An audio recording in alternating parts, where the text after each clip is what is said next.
Pemirsa, Fakta akan menanyakan pasca keputusan dari Gubernur DKI Jakarta Anies Baswedan untuk menghentikan atau stop reklamasi dan mencabut semua izin prinsip bangunannya, bagaimana kemudian pihak-pihak yang pasti sudah merasa dirugikan. Halo. Halo. Mas Randy, ya. Apa kabar Mas Randy? Baik, Mbak. Oke, Mas Randy adalah perwakilan dari pembeli. Ini pembeli langsung ya, Mas Randy. Iya. Ini pembeli-pembeli yang sudah melunasi ada ya? Iya, ada sudah melunasi ada. Ada berapa klien yang dipegang oleh Mas Randy? Waktu itu saya pegang 10. 10? 10, tapi ada yang satu beli 2 rumah, ada yang beli 3 juga. Pembeli ini menyasarnya untuk membeli rumah kantor atau rumah pemukim? Rumah mukim.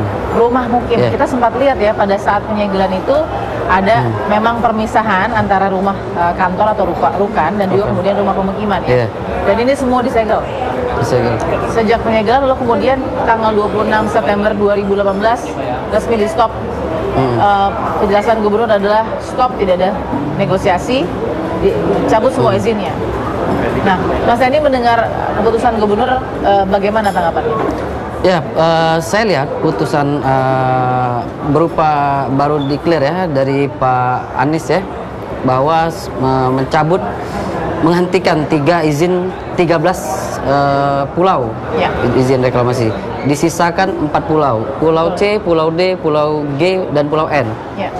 Kenapa disisakan? Karena 4 pulau ini sudah terbangun dan ya menurut pernyataan yang saya lihat di media massa juga kan, bahwa Pak Anies ini 4 pulau yang sudah dibangun ini untuk pentingan masyarakat.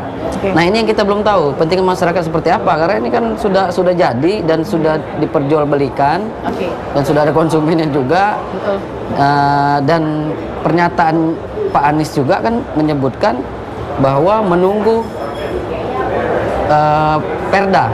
Betul. Perda zonasi dan tata ruangnya, Perda RT RW.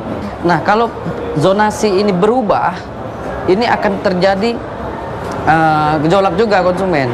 Apabila dia rumah yang dia sudah beli itu dijadikan public area, ya otomatis akan minta penggantian.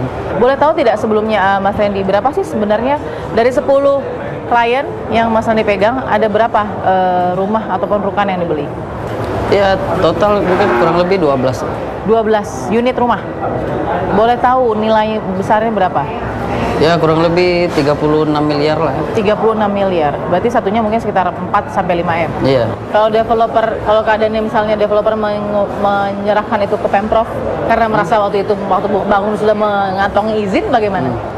Wah, itu ya mungkin akan dipertimbangkan lagi ya, tetap akan diajukan upaya hukum karena kan kita sudah melakukan prestasi, akan tapi kontraprestasi dari developer belum dilakukan kan karena belum jadi rumahnya gitu. Keyakinan Mas Randy, bagaimana ini akan berjalan setelah stop reklamasi terjadi? Ya, sejauh ini kan semua berujung di Perda. Karena dulu waktu kita mengajukan upaya ke BPSK, itu pun kandas, Badan Penyelesaian Sengketa Konsumen, yang sesungguhnya rohnya para tempat pembela konsumen. Apa sih suaranya pada saat itu yang akhirnya kemudian berujung kasus hukum, padahal dia pembeli ya, punya hak untuk kemudian menuntut haknya? Jadi ada ini permohonan maaf waktu itu kan, jadi perkaranya dicabut. Sudah dicabut karena permohonan maaf. Dan semenjak ada yang berani memperjuangkan haknya, sudah tidak ada yang berani berbicara lagi. Padahal punya hak sebagai konsumen, sebagai warga negara Indonesia. Betul. Sudah mengeluarkan miliaran rupiah. Betul. Tidak ada yang berani bicara lagi. Oke. Karena ini orang pebisnis juga yang ya mereka nggak ngerti hukum, mereka hanya menanyakan haknya, ya mereka takut dengan kondisi hukum di Indonesia seperti ini. Nah, kemarin saja di BPSK ya cukup heran, itu kok belum masuk persidangan agenda pembuktian sudah ditetapkan tidak bisa dilanjutkan. Tidak bisa dilanjutkan. Itu presiden yang buruk. Pada saat itu BPSK telah melakukan kesalahan besar. Karena ya menurut saya sebagai praktisi hukum juga, ini BPSK tidak punya fungsi lagi di sini. Padahal mereka adalah Badan Penyelesaian Sengketa. Badan Penyelesaian Sengketa Konsumen. Jadi hanya karena alasan bahwa pelaku usaha tidak mau menyelesaikannya di BPSK, lalu BPSK menolak untuk memeriksanya. Presiden buruknya kemudian konsumen apapun lah konsumen di Indonesia ini, kalau akan mengadu pelaku usaha tinggal mengikuti aja. Oh saya nggak mau diselesaikan sengketa konsumen. Ya maka berhentilah persidangannya. Inilah kesalahan besar yang dilakukan oleh BPSK. Kita udah adukan waktu itu ke Ombudsman. Tapi Ombudsman belum ada tidak ditemukan pelanggaran di sana. Sudah 1 tahun tidak ditemukan pelanggaran. Sudah berapa bulan yang lalu itu dia sempat jawab surat kita tidak ditemukan pelanggaran. Ya kita heran tidak ditemukan pelanggaran. Lalu apa fungsi BPSK kalau dia tidak ditemukan pelanggaran? Dia tidak menyelesaikan sengketa konsumen. Padahal dia badan penyelesaian sengketa konsumen. Jadi ini bukan hanya secara material ya, ini Betul. materi juga sangat dirugikan. Sangat dirugikan. Tidak ada satu pihak pun di luar kuasa hukum mungkin yang support para pembeli. Betul. Bagaimana Mas bisa begitu? Konsumen ini dihantui, takut akan potensi-potensi dilaporkan. Kriminalisasi maksudnya? Betul, mereka nggak mau lagi salah ngomong, kemudian ternyata itu masuk dalam kategori pencemaran nama baik, yang kemudian ya di kepolisian saya juga heran kok bisa diregistrasi lapor begitu gitu kan, dan dilanjutkan orang yang ditetapkan tersangka. Nah itu yang ditakuti oleh konsumen. Mereka justru lebih hati-hati dan sudah menyerahkan semua. Mas Randy terima kasih ya. Kita jadi tahu bagaimana kemudian perjalanan konsumen dalam hal ini. Menurut Mas Randy adalah pihak yang seperti ditinggalkan dalam kegelapan ya. Bisa dilihat ya, karena uang miliaran rupiah yang tidak main-main mungkin sudah bertahun-tahun dikumpulkan untuk investasi, memiliki hunian mewah ini tidak punya garansi, tidak punya pegangan, hanya menunggu dan menunggu, bahkan tidak diberikan informasi dan dirangkul begitu oleh pihak-pihak yang sebenarnya harusnya bertanggung jawab. Kita akan temukan fakta berikutnya.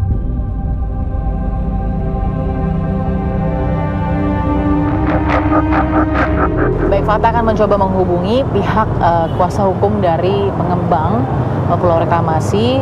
Salah satunya adalah PT Kapuk Naga Indah yang memiliki beberapa pulau, misalnya Pulau C, D, G, dan N, pasca keputusan dari Gubernur DKI Jakarta Anies Baswedan menghentikan atau menyetop semua reklamasi. Namun pulau-pulau yang di atas namakan PT KAI ini juga masih akan dibicarakan lagi bagaimana tata kelolanya. Kita akan coba hubungi kuasa hukum.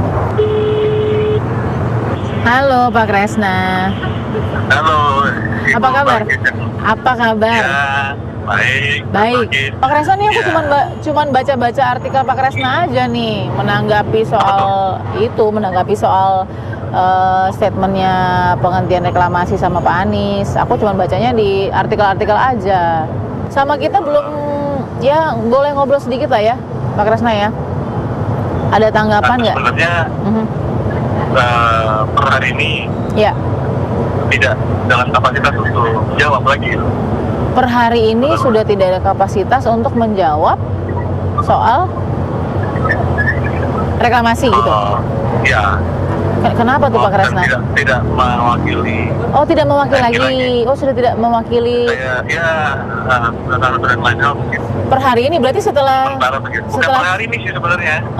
Ya pokoknya intinya hari ini saya tidak dalam posisi mewakili.